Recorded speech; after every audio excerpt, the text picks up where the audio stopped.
and welcome to the Narrowing Path, Walking the Spiritual Walk. My name is Steve Van Eiderstein. Thank you for joining me for the daily reading from James Allen's Daily Meditations, and this is going to be for February 10th. It's been really great, and yesterday's really got me thinking about a lot of things, and it just was really started some gears turning for me, some different perspectives, and really enjoyed that one. So I hope everyone else did that, tuned in and listened. I thought it was really, really good. Just to be able to process that pretty much live with you guys was pretty interesting. So, but I appreciate it, and I'm sure that'll happen a bunch more times. So, but I'm looking forward to today, February 10th. This will be fresh to you, fresh to me, because this will be my first time reading it right here on the podcast with y'all. So you get my genuine response, reactions, observations, and what I relate to about the reading. So here we go. February 10th. If you really seek truth, you will be willing to make the effort necessary for its achievement. At the outset, meditation must be distinguished from idle reverie. There is nothing dreamy and unpractical about it.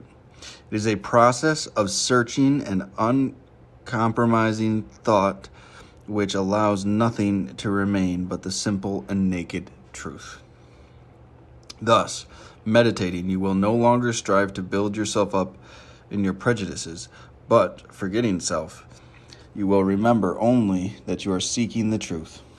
So you will remove, one by one, the errors which you have built around yourself in the past, and will patiently wait for the revelation of truth, which will come when your errors have been sufficiently removed. Let the supreme object of your meditation be truth. Holy cow. I love this one. I love this reading today, because that's been my experience with growth.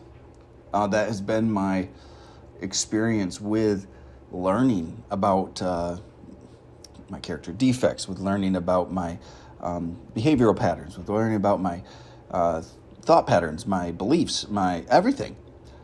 This is this is how I go about it.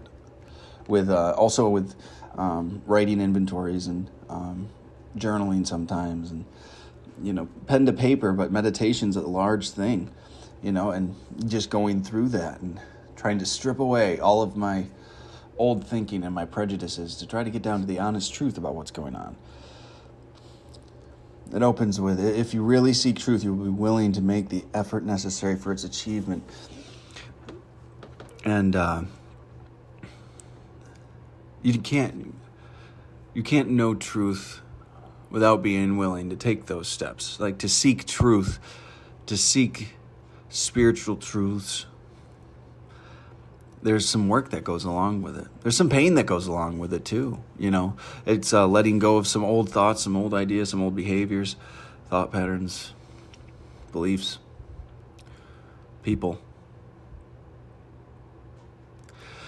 It's not always fun, but if you're willing to do the work, you can get to that truth.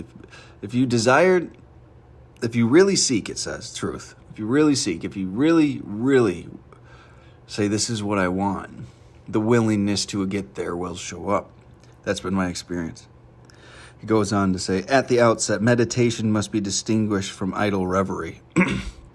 So instead of just thinking about something and reflecting on something, just to replay it, meditation's more so for pulling things apart in this capacity, in this implementation of meditation. There's nothing dreamy and unpractical about it. It is the process of searching an uncompromising thought which allows nothing to remain but the simple and naked truth. It's, I've talked about honesty a lot on this podcast, and it's that self-honesty. When we look at a situation and we take everything we've known about ourselves and everything we've learned, how we are when we're resentful, and how we are when we're trying to justify, or how we are when we're angry, things like that, when we're really digging into ourselves and how we behave, and we take all that knowledge about ourselves and we apply it to something. We say, okay, I'm blaming this person, so I must be trying to justify my behavior. Okay, if I'm trying to justify my behavior, what does that mean? That means I know my behavior was inappropriate. What about my behavior was inappropriate? Well, I said this, or I reacted this way. My tone was that way. I purposefully did this. Well, where did that behavior come from? How long have I been doing that? Where's the first time that showed up? These are questions I ask myself and I search for, because I genuinely want the truth about myself. I genuinely want to know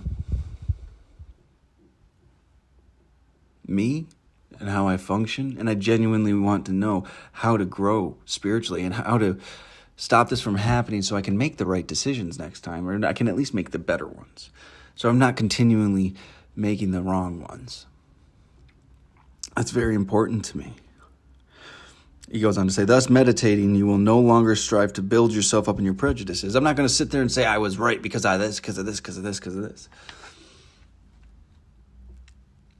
I don't sit there and say this person actually deserved it. I don't entertain my own ego, or at least I try not to. I mean, that's the goal. It's to set aside my ego, to set aside my prejudices, to set aside my predispositions, and look at it through as clean a lens as I can. Look at it through a spiritual sense. Look at it and apply these principles and these values that I've learned and these disciplines that I've learned, and put it through those things, through those tests. They're litmus tests about what my behavior. Was it loving? Was it honest? Was it hopeful, faithful, forgiving, courageous? Was I being of service to this person? Was I practicing my own personal disciplines? These are big questions. These are guidelines to hold up against my behaviors and my memories and my actions. He goes on to say, but forgetting self, you will remember only that you are seeking the truth. So as you begin to weed yourself out of it, and you get to pull your ego out and all your self-serving behaviors that you've been practicing for who knows how long, you start to pull that out, and and you get left with questions. And when you can ask those honestly, a lot of, in meditation, a lot of times, or pray about them, or however you want to address them, answers will come. You just have to be willing to accept the answers. And so you will remove one by one the errors which you have built around yourself in the past, and will patiently wait for the revelation of truth, which will come when your errors have been sufficiently removed. The honest truth will come through. I mean, this is just restating exactly what I said. All of the people will call them coping skills and or behavioral patterns, or whatever tagline you want to put on it. But when I can remove all of those things, and it's never just one thing, at least in my experience. I have had a lot of practice at protecting my ego. And there's been a lot of ways I've done it, and they all mix together, and I use them all, and I've used them all very efficiently and effectively for a long time. And when I can sit there and I can strip away these things and actually chip away at it, and it's not always quick. It's not always a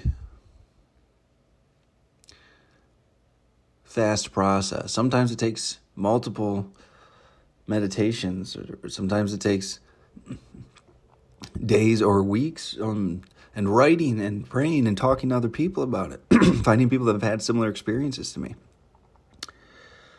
Sometimes it takes that long. And but if I continue it and I have that willingness to pursue that truth and find that truth, it will come. And the last thing I closes was, let the supreme object of your meditation be truth. Can't say it any better than that. Seek truth. Don't seek your own validation. Don't be your own confirming party. Seek the truth of the situation, so you can act differently going forward and correct what you might need to in the moments. It's a powerful one today. Very, very powerful, and just gives you a pretty good idea of the procedure, or what has to happen for this growth to occur, for you to find find where you show up in life and change that to a healthier place. So, fantastic one again. Thanks for jumping on with me for February 10th. We'll jump on again for tomorrow, February 11th, and I'm looking forward to it. So, until next time, thanks.